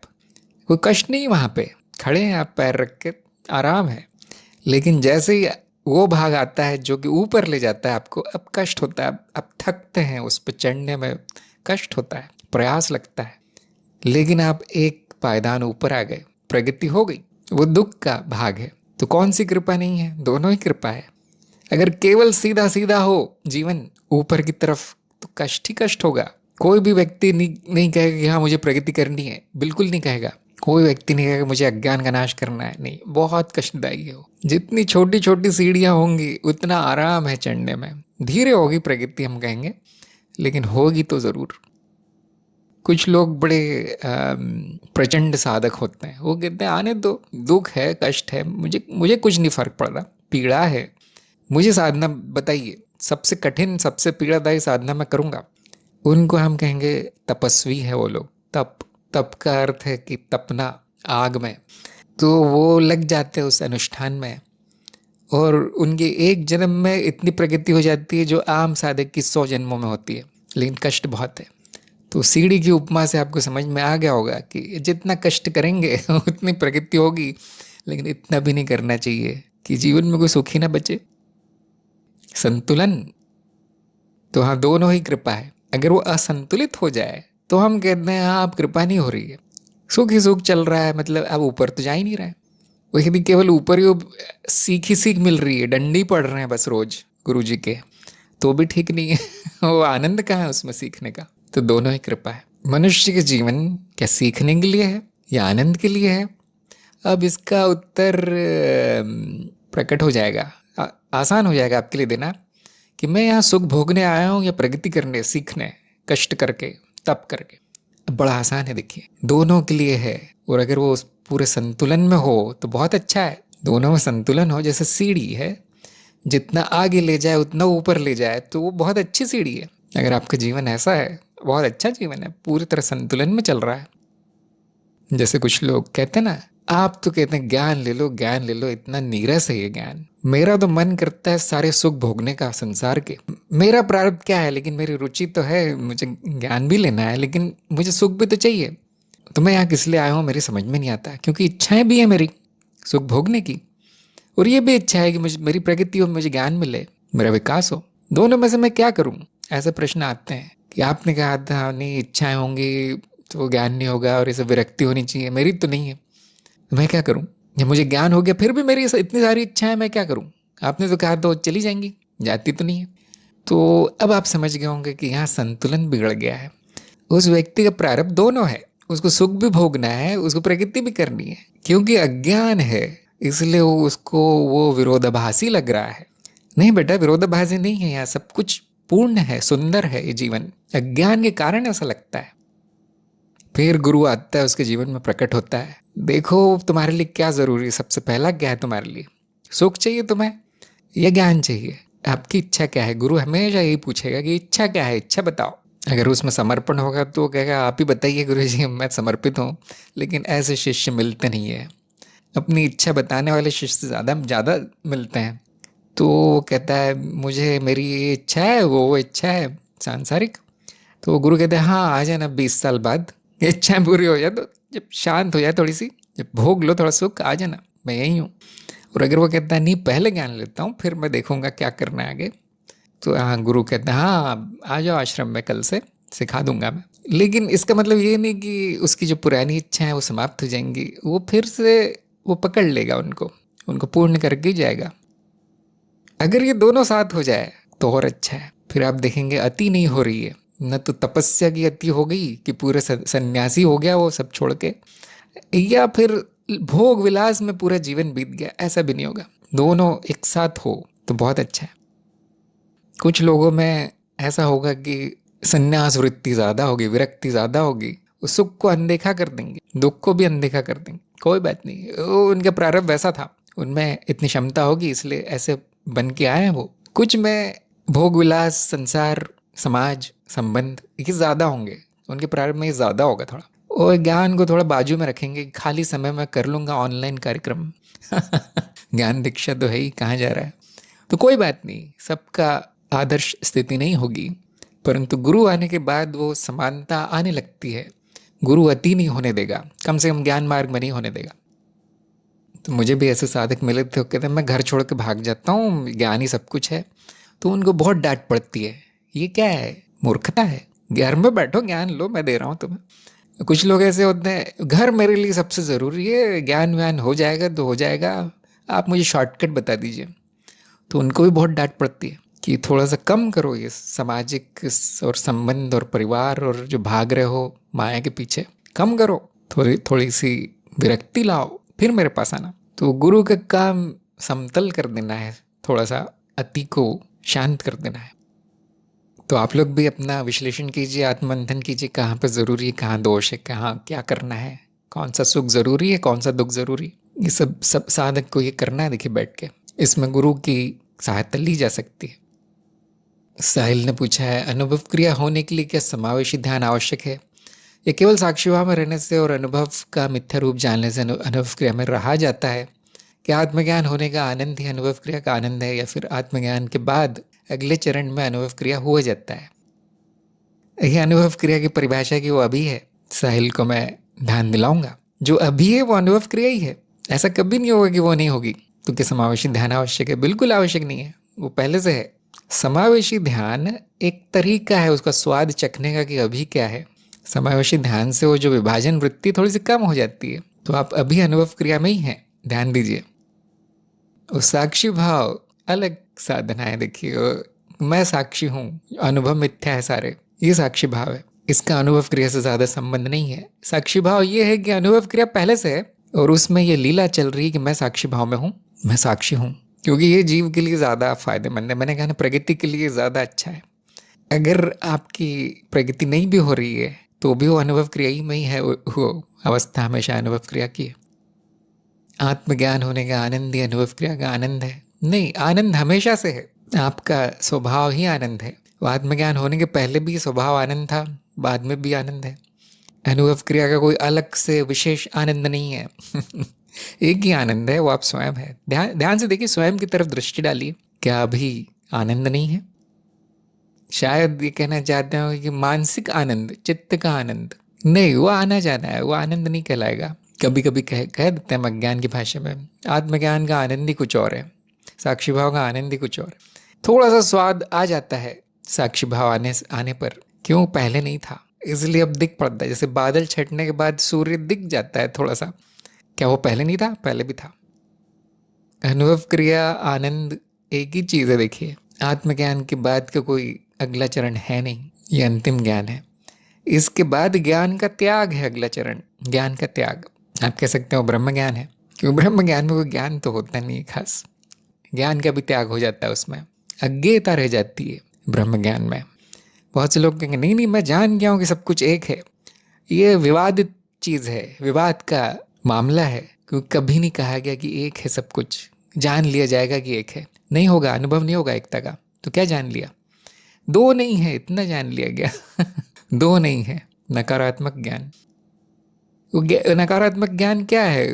वो जो पिछली मान्यता थी उसको छोड़ना। पिछली मान्यता क्या है कि मैं अलग, अनुभव अलग, त्याग। तो आत्मज्ञान कुछ लोगों के हिसाब से अंतिम ज्ञान है, इसके बाद कोई चरण नहीं है। अलग अलग विद्वानों में अलग अलग विचार होंगे, मतभेद होंगे, ऐसा होगा वैसा होगा। तो ये इतना महत्वपूर्ण नहीं कि अंतिम क्या है और चरण क्या है, लेकिन ये जानना आपके लिए महत्वपूर्ण है कि अनुभव क्रिया कोई चरण नहीं है, कोई विशेष अवस्था नहीं है जिसमें कि आपको रहना पड़े, वो पहले से है। मैं अनुभव क्रिया में कैसे रहूं, ये प्रश्न आता है, पहले से ही है। मैं साक्षी भाव में कैसे रहूं, कभी कभी ये प्रश्न आता है, और अब उत्तर आ सकता है, क्योंकि पहले से नहीं है आप साक्षी भाव में। क्या समावेशी ध्यान से मैं अनुभव क्रिया में आ जाऊंगा? बिल्कुल नहीं, वो पहले से है। वो आपको समझाने का एक प्रयास है कि अनुभव क्रिया क्या होती है, समावेशी ध्यान, वो साधना नहीं है। नहीं, मुझे तो बहुत अच्छा लगता है वो समावेशी ध्यान में, उस आनंद में खो जाता हूँ, लेकिन वो व्यवहारिक नहीं है। 5 मिनट 10 मिनट, उसके बाद क्या करेंगे? भूख लगेगी, उठ के काम पे। लेकिन साक्षी भाव अखंड हो सकता है, अनुभव क्रिया पहले से अखंड है। इन मान्यताओं पर प्रश्न चिन्ह लगाइए आपकी। आत्मज्ञान होने का आनंद अलग है और अनुभव क्रिया का आनंद अलग है, और अनुभव क्रिया में आया जा सकता है, ये सब मान्यता है। देखिए सब वो पहले से है, आत्मज्ञान होने के बाद साक्षी भाव में आना है, वो क्योंकि वो पहले से नहीं है। साक्षी भाव पहले से नहीं है। साक्षी भाव द्वैत की स्थिति है, मैं अलग, अनुभव अलग, मैं अनुभव नहीं हूँ, अनुभव मिथ्या है। अनुभव क्रिया अद्वैत की स्थिति है, और उसमें कोई ज्ञान भी नहीं है, अज्ञान तो है ही नहीं, ज्ञान भी नहीं है। क्या मैं मानूंगा कि अब मैं एक हो गया? कभी नहीं होगा ऐसा, दो ही दिखेगा हमेशा। क्या कोई नया ज्ञान होगा? बिल्कुल नहीं होगा, मौन होगा। तो वो सब पहले से है, सारी वृत्तियों को चलते अनुभव क्रिया पहले से है।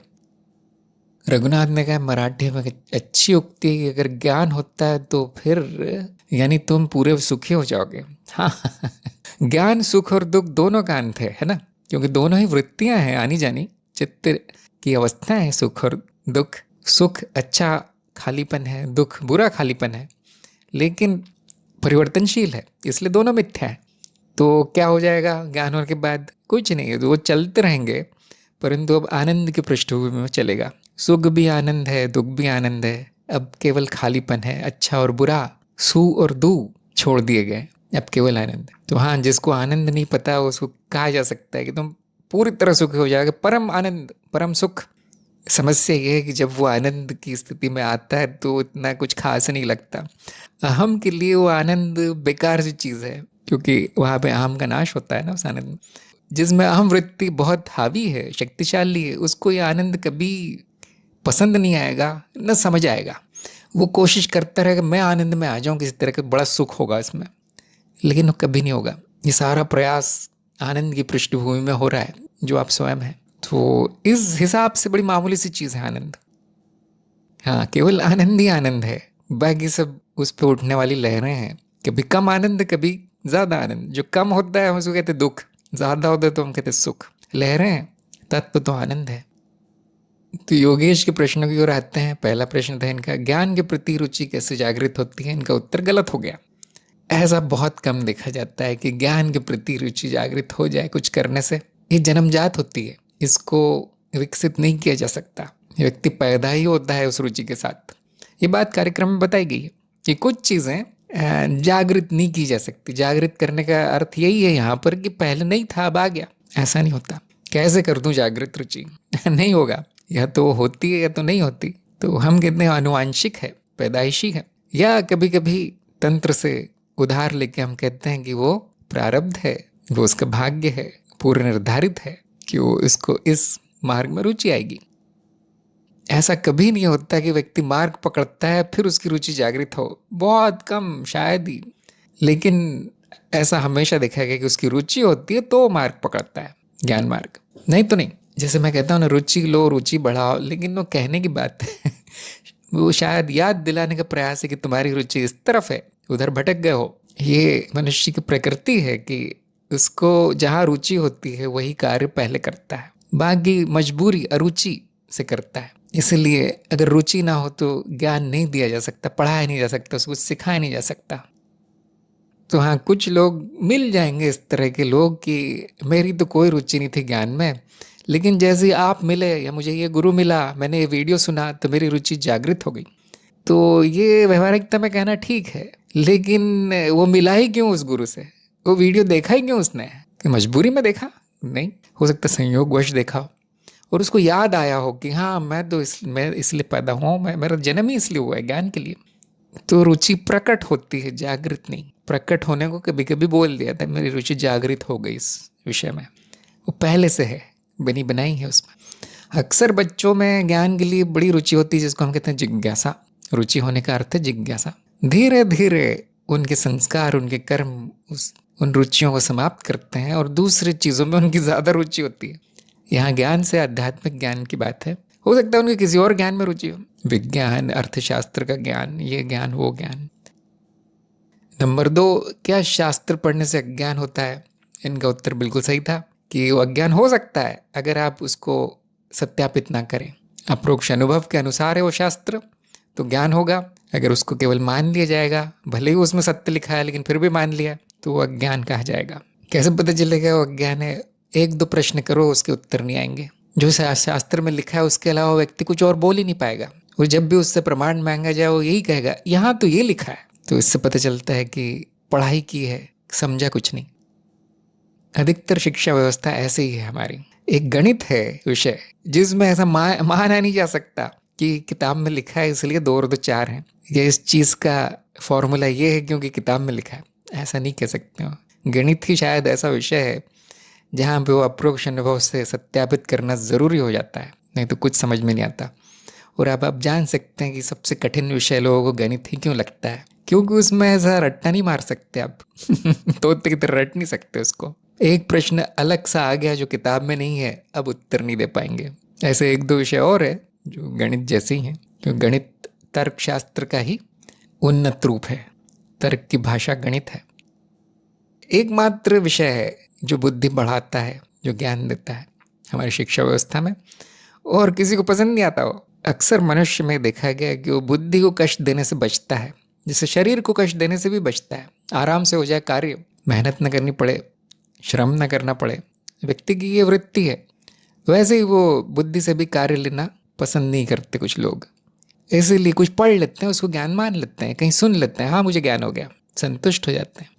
साधक वो है जो जब तक अपना सवाल खुद नहीं हल कर लेता, ज्ञान नहीं कहता उसे। यहाँ ज्ञान मार्ग में हम कहेंगे उसको स्वयं का अनुभव चाहिए, उसको स्वयं की बुद्धि से वो उत्तर आना चाहिए, तब वो कहेगा मुझे ज्ञान हुआ है। तो ऐसे साधक भी बहुत हैं जो कहीं से सुन लेंगे और कहेंगे हाँ हो गया, मुझे सब हो गया। यही अंतिम सत्य है, लेकिन उनकी शिक्षा हुई है, ज्ञान नहीं हुआ। नंबर 3, सत्य जानने के लिए क्या करना चाहिए? तो इसमें इनको आधे अंक मिले, क्योंकि इन्होंने बताया कि अंत में सत्य जाना नहीं जाता, सत्य हुआ जाता है। बिल्कुल सही बात है, लेकिन शुरू में कहीं से शुरुआत तो करनी पड़ेगी ना। ऐसे मान तो नहीं सकते हम, क्योंकि खोजी तो वो है जो सत्य खोज रहा है, तो उसको कैसे बोल देंगे हम कि नहीं, सत्य नहीं खोजा जाएगा, सत्य नहीं मिलेगा, तुम ही सत्य हो। कोई नहीं मानेगा, कोई समझदार बुद्धिमान आदमी ये बात नहीं मानेगा, तो उसको चरणबद्ध ले जाया जाता है। तो सत्य कैसे जाना जाए? बहुत आसान है, देखिए उत्तर बहुत आसान है। सत्य के मानदंड बनाकर ये कहना चाहिए था योगेश को। तो मैं जानता हूँ उनको पता है, परीक्षा के कारण भूल गए, जैसे उन्होंने कहा कि मैं भूल जाता हूँ, परीक्षा है तो भूल गया थोड़ा सा। तो ये बात सभी लोग जानते होंगे कि सत्य कैसे जाना जाए। सत्य वर्गीकरण है और वो मानदंडों के आधार पर होता है। तो अब अगर आप सही मानदंड बना लेंगे तो आप सत्य जान जाएंगे। अब सवाल आता है कि परम सत्य कैसे जाना जाए? परम मानदंड बनाना पड़ेगा। परम मानदंड क्या है? जो सभी संदर्भों में काम आए, एक ही मानदंड हो, वो सभी संदर्भों में काम आए। और ज्ञान मार्ग का वही मानदंड है, इसलिए केवल ज्ञान मार्ग ही परम सत्य तक ले जाता है, और कोई मार्ग ऐसा नहीं करता। नंबर 4, अज्ञेयता का क्या लाभ है और क्या हानि है? तो इनको पूरे अंक मिले, और मुझे ज़्यादा बताना नहीं पड़ेगा, क्योंकि लाभ और हानि तो व्यवहारिकता वाली बात है। हाँ, इन्होंने एक बहुत सही चीज़ बताई कि अज्ञता में जाने के बाद व्यक्ति को अज्ञान नहीं हो सकता। यहाँ तक कि ज्ञान भी नहीं हो सकता, क्योंकि ज्ञान भी अज्ञान ही प्रतीत होगा। मैं ये जानता हूँ, अगर उसने कह दिया तो अज्ञेयवादी नहीं रहा। तो क्या आप कह सकते हैं हानि है, कुछ जानने को बचा नहीं, लेकिन न लाभ है न हानि। ये अंतिम अवस्था है, यहाँ लाभ और हानि का प्रश्न ही नहीं आता। अब न लाभ की सोचो न हानि की सोचो, अब यहाँ संघर्ष समाप्त है। यहाँ ऐसा भाव है कि अब कुछ नहीं चाहिए हानि भी नहीं चाहिए, लाभ भी नहीं चाहिए। नंबर 5, बहुत सारे अस्तित्व क्यों नहीं हो सकते। इन्होंने प्रयास किया इसलिए मैंने इनको आधे अंक दिए, लेकिन वो भी आधे अंक इसलिए मिले क्योंकि इन्होंने अस्तित्व की का तत्व अनुभव करता बताया और फिर बताया कि अनुभव करता एक ही है, इसलिए बहुत सारे नहीं हो सकते अस्तित्व। लेकिन वो बात सही है, वैसा भी तर्क दिया जा सकता है, लेकिन इसका बड़ा आसान सा उत्तर है कि अस्तित्व की परिभाषा है सब कुछ। अब कितने सारे सब कुछ हो सकते हैं, दाएं वाला सब कुछ या बाएं वाला सब कुछ, या ऊपर वाला सब कुछ या नीचे वाला सब कुछ एक ही हो सकता है। ये बड़ी तार्किक चीज़ है, उसकी परिभाषा ही ऐसी है कि उसको एक ही होना पड़ेगा। और फिर हमने कितने प्रश्न का उत्तर दिया है मूलभूत विश्लेषण में, अस्तित्व के कितने अस्तित्व हैं, और उसमें बड़ा स्पष्ट बताया गया है कि अगर वो गिनती हो रही है उनकी, तो वो अस्तित्व नहीं है, वो अनुभव है, घटनाएं हैं, जिनको 1 2 3 4 ऐसे बताया जा रहा है। और अस्तित्व की परिभाषा के अनुसार उस सारे अस्तित्व के अंदर है। तो अस्तित्व का एक और नाम है पूर्णता, संपूर्णता। पूर्णता वो है जिसमें न कुछ जोड़ा जा सके न घटाया जा सके।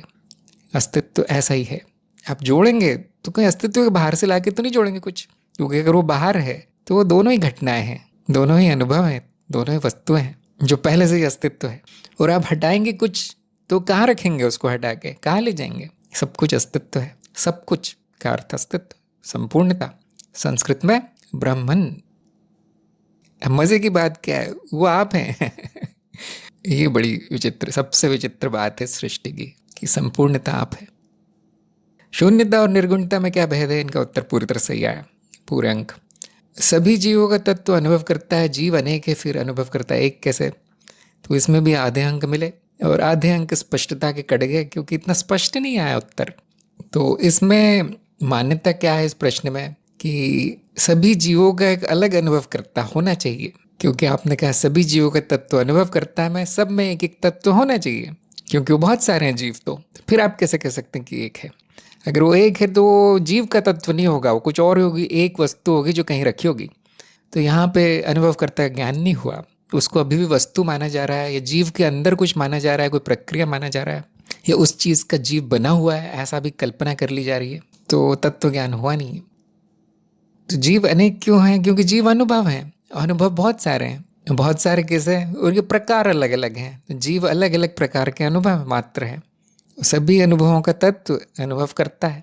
बड़ा आसान उत्तर है, जीव नाम रूप है जो कि तत्व ने लिए हैं। वो तत्व एक ही हो सकता है क्योंकि वही संपूर्णता का तत्व है, वो संपूर्णता एक ही हो सकती है, जैसे कि अभी भी बताया मैंने, क्योंकि संपूर्ण अस्तित्व का तत्व अनुभव करता ही आता है। तो उसमें जो भी मिलेगा फिर, चाहे वो जीव हो, चाहे निर्जीव हो, चाहे सजीव हो, सबका तत्व एक ही मिलेगा। ऐसे ही मेरा भी है, इस जीव का भी तत्व वही है। और ये आप दूर से बैठ के ऐसे देख के बता नहीं सकते कि 1 2 3 4 ये जीव हैं, उनका तत्व वो है, ऐसा नहीं हो सकता। उन जीवों को ही बताना पड़ता है कि मेरा तत्व क्या है। जिसको ब्रह्म ज्ञान हुआ है वो बैठे बैठे बता सकता है कि हाँ सबका तत्व एक ही है, लेकिन जो अभी भी तत्व ढूंढ रहा है अपना, वो दूसरे को देख के नहीं बता पाएगा उसका तत्व क्या है। सबको अपना अपना तत्व ढूंढना है, सबको अपना अपना सत्य जानना है, सबको ये खुद जानना है कि मैं क्या हूँ, दूसरा नहीं बता सकता कोई। और भी बहुत सारे इसके तर्क हैं जो दिए जा सकते हैं कि गुणों का मिलाप करते हैं। अगर अब क्या आपका अनुभव करता और मेरा अनुभव करता अलग अलग मान लिया जाए, ये बहुत शुरुआती दौर में इस तरह किया जाता है, त्रिज्ञान में ऐसा किया जाता है कभी कभी कि चलो ऐसा मान लेते हैं कि एक जैसे लग रहे हैं, लेकिन हो सकता है आपका अनुभव करता और मेरा अनुभव करता अलग हो, दो हों ऐसे तत्व, दो तत्व हों। तो फिर पूछा जाता है कि हाँ उसका आकार क्या है, कोई नहीं, इसका भी कोई नहीं। उसका रंग क्या है, कोई नहीं, इसका भी कोई नहीं। उसका जन्म नहीं, इसका भी जन्म नहीं। तो सब कुछ एक जैसा ही आता है। तो ऐसा तो नहीं कि उसकी एक प्रति बना दी गई कि वहाँ पे तत्व की कॉपी, तो दो है। तो अब यहाँ आकर आपको सीमा ढूंढनी पड़ती है कि आपका अनुभव करता कहाँ समाप्त होता है, मेरा कहाँ शुरू होता है। और क्योंकि वो वस्तु नहीं है तो वो सीमा नहीं मिलेगी। तो उससे वो सिद्ध होता है कि अगर दो चीज़ें सभी गुण मिलते हैं और दोनों के बीच सीमा नहीं है तो एक ही है। फिर उपमाएं दी जाती है, आपको जो आकाश दिखता है वो, मुझे जो आकाश दिखता है वो, फिर दोनों के बीच में सीमाएं ढूंढी जाती है तो एक ही आकाश है। तो इस प्रकार द्वैत के स्तर पर भी जाना जा सकता है कि एक ही तत्व है, लेकिन उसका अंतिम उत्तर अद्वैत के स्तर पर आता है कि संपूर्णता का तत्व एक है। अब उसमें कितने भी भाग कर दिए जाएं, कितने भी अनुभव प्रकट हो जाएं, उनका भी तत्व एक ही आएगा। और अंत में ये पता चलता है कि वो जो भी प्रकट है वो भी एक है। वो भेद चित्त निर्मित है कि ये जीव अलग, वो जीव अलग, ये सीमा है, चित्त निर्मित है, कोई सीमा है नहीं कहीं पे। तो इनको कह सकते हैं हम चरण, प्रमाण के चरण दिए जा रहे हैं, एक के बाद एक प्रमाण दिए जाते हैं इस तरह से। आपको सबका सत्यापन करना है, नहीं तो इस तरह से के प्रश्न आ जाएं तो उलझन हो जाएगी। जैसे कि मैंने कहा कि ज्ञान होने का ये लक्षण है कि प्रश्न आपको भरमा नहीं सकता। फिर जैसे गणित में आपने उसका मूल जान लिया तो फिर आपको कोई प्रश्न, हर प्रश्न आप हल कर पाएंगे। वैसे ही मूल ज्ञान हो जाए तो आपको कोई प्रश्न भरमा नहीं सकता। इसलिए मैंने इनको सुझाव दिया है कि थोड़ा और प्रयास कीजिए। आयुष का प्रश्न है कि क्या कुछ भी नष्ट हो सकता है, केवल परिवर्तन ही है? केवल परिवर्तन है। अगर वो जटिल से सरल हो जाए तो हम कहते हैं नष्ट हो गया, और अगर वो सरल से जटिल हो जाए तो हम कहते हैं रचना हो गई। परंतु ये भी इतना सटीक नहीं है कहना। ये परिभाषा भी, नाश, विनाश और रचना की ये परिभाषा भी ठीक नहीं है। मैं अक्सर एक उदाहरण देता हूँ कि जब मिट्टी से घड़ा बन जाए तो हम कहते हैं कि रचना हुई है घड़े की। जब वो घड़ा टूट जाए, उसका चूर्ण बन जाए, मिट्टी बन जाए, पाउडर, तो हम कहते हैं नष्ट हो गया, टुकड़े टुकड़े हो गए।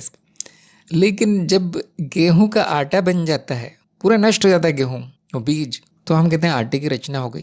अब यहाँ वो परिभाषा कार्य नहीं कर रही है, क्योंकि गेहूं जटिल रूप है, आटा सरल रूप है। लेकिन क्या वो गेहूं नष्ट हुआ है या आटे की रचना हुई है? क्या नष्ट हुआ है यहाँ? तो पूरी तरह मनगढ़ंत है बात। जो विनाश है वो रचना का बीज है, और जो रचा है वो नष्ट होने ही वाला है, परिवर्तनशील है। इसलिए दोनों एक ही है, रचना और विनाश एक ही चीज़ है। चित्त ये भेद करता है, कब रचना बोलूँगा मैं इसको, कब विनाश बोलूँगा। पूरी तरह व्यक्तिनिष्ठ है, मनगढ़ंत है। तो हो तो परिवर्तन नहीं रहा है, उसको इस तरह के रंग दिए जाते हैं रचना या विनाश के। अधिकतर ये परिभाषा कार्य करती है व्यवहारिकता में कि कुछ सरल रचनाओं से जटिल रचना बन रही है तो उसको हम कहेंगे रचना हो रही है। जब वो टूट रहा है, सरल हो रहा है सब कुछ, तो उसको हम कहेंगे विनाश हो रहा है। जैसे ईंटों से को अगर जमा दिया जाए तो हम कहते घर की रचना हो गई, घर बन गया। वो घर को तोड़ के वापस ईंटें बना दी जाए उसकी, तो हम कहते हैं वो नष्ट हो गया। हुआ कुछ नहीं, केवल परिवर्तन हुआ है, ईंटों की जगह बदली है, और कुछ नहीं हुआ। इनका अगला प्रश्न था कैसे जाने कि साक्षी भाव चला गया है और ये गलत हो गया।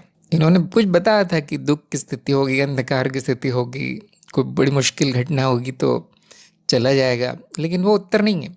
इसका उत्तर बड़ा हैरान कर देने वाला है कि आप जान नहीं पाएंगे वो चला गया। तो यदि साक्षी भाव चला गया है तो उसका ज्ञान नहीं होगा कि वो चला गया है, क्योंकि अंधकार आ गया है। अब कौन जानेगा कि वो चला गया है? वहाँ भुला दिया गया, उसको भूल गया है वो व्यक्ति, तो अब जानेगा कैसे? और अगर वो जान गया कि हाँ साक्षी भाव तो है नहीं, तो मतलब साक्षी भाव आ गया है, मतलब याद आ गया है उसको, मैं तो भूल गया था, मैं तो साक्षी भाव में नहीं था। तो वो साक्षी भाव आने के बाद कह सकते हैं कि वो चला गया था, जाने के बाद नहीं। जाने के बाद पूर्ण अंधकार है, कुछ नहीं दिखाई देगा। साक्षी भाव नाम भी याद नहीं रहेगा, साक्षी भी याद नहीं रहेगा। अगर ये याद आ रहा है, ज्ञान याद आ रहा है, तो साक्षी भाव आ गया है। इसलिए हम कहते हैं कि जैसे किसी भी कर्म का कोई कर्ता नहीं है, वैसे भी साक्षी भाव का कोई कर्ता नहीं है। आप ला नहीं सकते उसको, और ये भी नहीं कह सकते कि तू चला जा, मुझे नहीं चाहिए साक्षी भाव। हो नहीं सकता ऐसा, वो अपने आप आता है, अपने आप जाता है। ज्ञान का परिणाम है, प्रयास से नहीं होता। अक्सर मैं दोहराता रहता हूँ, कर्म नहीं है साक्षी भाव, कर्म नहीं है, भाव है, होना। ये बहुत कम लोगों की समझ में आता है, और ऐसे प्रश्न उनको घुमा देते हैं जिनको साक्षी भाव पता नहीं है अभी। तो कोई बात नहीं, अभी तो आप चरण 3 में हैं, तो पता नहीं होगा इतना। जब आप साधना शुरू करेंगे तो अप्रोक्ष रूप से आप जान जाएंगे साक्षी भाव क्या है, कब आता है कब जाता है, खुद जान जाएंगे। नींद जैसा है, देखिए उपमा नींद से दी जा सकती है कि क्या नींद लाई जा सकती है? नहीं, आप लेट सकते हैं, उसके बाद वो खुद आती है। क्या जब आप नींद में हो तो आप बता पाएंगे कि जागृति जा चुकी है? नहीं, कोई बताने वाला नहीं है वहां। जब आप उठ जाएंगे, जब जागृति आ जाएगी, जागृत अवस्था, तो आप कहेंगे हाँ मैं नींद में चला गया था, जागृति चली गई थी, मैं सो गया था। जब वो सोना चल रहा है, जब नींद चल रही है, तो वहां पूर्ण अंधकार है, कोई नहीं बताने वाला कि नींद है या जागृति क्या है। ऐसे ही साक्षी भाव नहीं है तो कोई नहीं है याद दिलाने वाला कि मैं साक्षी हूं या नहीं, पूर्ण अंधकार है। जब वो आता है तो पता चलता है कि ये तो भूल चुका था मैं उस समय। हाँ, योगेश को समझ आ गया होगा, स्मरण में आने पर ही जाने का ज्ञान होता है। हाँ, कोई लाने वाला नहीं। देखिए, कृपा है, जैसे अभी बात हुई थी ना, किसी किसी पे बहुत कृपा होती है, उनका इतनी जल्दी नहीं जाता साक्षी भाव, जाता भी तुरंत आ जाता है। किसी किसी पे नहीं होती, उनको थोड़ा सा संघर्ष करना पड़ता है इससे। फिर भी प्रयासहीन प्रयास है, अपने आप को ढालना है उसमें, उस जीवन शैली में साक्षी भाव की। जैसे आप कितना भी प्रयास कर ले, नींद नहीं आ सकती कि मैं कुछ करता हूँ, कोई प्रयास करता हूँ कि नींद आ जाए, होगा नहीं। ऐसे ही कह सकते हैं, मैं प्रयास कर रहा हूँ कि मुझे भूख लग जाए, होगा नहीं। जब होता है तब होता है, वो चक्रीय प्रक्रिया। ऐसी साक्षी भाव भी है, वो आपकी जीवन शैली का परिणाम है, जो ज्ञान में स्थित रहने पर अपने आप होता है। जैसे आप रोज एक ही समय सोए, रोज एक ही समय उठे, तो शरीर में वो छप जाता है, वो संस्कार कि इतने बजे नींद आएगी ही, उतने बजे खुलेगी ही, नियमित हो जाता है। इसी प्रकार आप ज्ञान संस्कार छाप ले अपनी स्मृति में, तो बिल्कुल सही समय पे आता है। जब ज़रूरत होती है चला भी जाता है, कोई बात नहीं। कुछ कर्म ऐसे होते हैं जहाँ साक्षी भाव को कोई काम नहीं है, हो जाने दो, उसके बाद वो आता है, तभी पता चलेगा आपको कि वो चला गया था। अगर आप जान पाए कि वो चला गया तो आप उसको जाने ही क्यों देंगे, उसी समय आ जाएगा, ऐसा संभव नहीं है। नंबर 9, माया का ज्ञान क्यों आवश्यक है? बिल्कुल सही उत्तर है इनका। ज्ञान मार्ग में तो नहीं है, परंतु उत्तर जीविता में आवश्यक हो जाता है। उत्तर जीविता में माया का ज्ञान ही आवश्यक है और कोई ज्ञान आवश्यक नहीं है। ठीक उल्टा है। और माया का ज्ञान क्या है, जिसको आप लोग विज्ञान कहते हैं, प्राचीन संस्कृत नाम तंत्र। नंबर 10, मनन या सोचने मात्र से प्रमाण कैसे मिल सकता है? तो इन्होंने प्रयास किया इसलिए आधे अंक मिले। इन्होंने कहा था उसको जो सुना है वो सत्यापित करना पड़ता है, ऐसा वाक्य कहा था, इसलिए आधे अंक मिल गए। क्योंकि इनको एक अनुमान तो है कि हाँ, सोचना मात्र नहीं है मनन। तो इस प्रश्न का भी यही उत्तर है कि मनन का अर्थ सोचना मात्र नहीं है, जो बोला है उसको सोचता रहूं नहीं, अनुभव पर दृष्टि डालिए, क्या ये मेरे अनुभव से मेल खाता है? कौन सा अनुभव? अप्रोक्ष अनुभव, जो मान्यता रहित हो। अभी भी मान्यताओं में बात हुई थी कि कितनी परतें चढ़ी है अनुभव पे, वो सब हटाने के बाद और मनन से यही कार्य होता है। सोचना नहीं है मनन का अर्थ ये नहीं कि सोचते रहो, कुछ ख्याली पुलाव बनाते रहो मन में, यहाँ ये लिखा था, वहाँ वो लिखा था, इन्होंने वो कहा था, इन्होंने वो कहा था। ये मनन नहीं, ये मूर्खता है। ये यंत्र चल रहा है, वो सोचने का, विचारों का यंत्र, मन चल रहा है, बस कुछ मिल नहीं रहा उससे। मनन वो है जब आप स्पष्ट देख पाओ कि वो शिक्षा क्यों सत्य है, मेरे अनुभव और मेरे तर्क के आधार पे, ये मनन है। हाँ, उसमें सोचना एक भाग है, उसका विचार, आत्मविचार एक भाग है। तो प्रमाण हमेशा अप्रोक्ष अनुभव और तर्क से मिलेगा, सोचने से नहीं। कितना भी सोचते रहे प्रमाण नहीं मिलेगा, क्योंकि अज्ञान है तो भी बहुत कुछ सोचा जा सकता है अज्ञान के बारे में। और अक्सर व्यक्ति यही सोचता है कि मेरा अज्ञान क्यों सच है, क्यों सही है, जो दूसरे लोग क्या ज्ञान कहते हैं क्यों गलत है। क्योंकि वहाँ अहम भाव बहुत है कि मैं जो सोचता हूँ वही सही होता है। मतलब ना केवल अज्ञान है, उसमें विकार भी है। तो आप अज्ञान में भी बहुत कुछ सोच सकते हैं, बहुत कुछ निर्णय ले सकते हैं, लेकिन वो सब बेकार है। तो मनन ठीक उल्टा है, ये सोचना कि ये शिक्षा मेरे अनुभव के आधार पर कैसे सत्य है।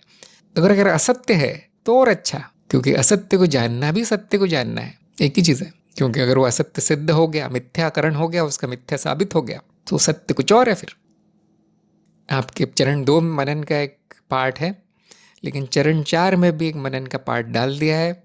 और चरण 4 में सबको मनन करना है, जितना आप कर सकें। अगर रोज कर सकें 10-15 मिनट बहुत है, और नहीं तो जब भी समय मिले। यहाँ प्रश्न आएंगे कभी कभी ग्रुप में भेजे जाते हैं, पुरानी परीक्षाओं के प्रश्न, उन्हीं पर मनन शुरू कर देना है। लेकिन आप मनन तभी कर पाएंगे जब आप जानेंगे कि मनन क्या है, कैसे करना है। वो करने की विधि बताएगी चरण 2 में, और साधना आपका भाग बना दिया गया है मनन को। कम से कम 3 महीने आपको सीखना है वो कैसे करते हैं। तो ये हो गए योगेश जी प्रश्नोत्तर, और आप लोगों के भी प्रश्न समाप्त हो गए, शायद समय भी हो गया। तो योगेश को बधाई। और यहाँ पर हम आज की सत्संग समाप्त करेंगे। यदि आपके प्रश्न बच गए हैं तो अगले सत्संग में ज़रूर पूछिए। सभी का सत्संग में आने के लिए धन्यवाद। नमस्कार।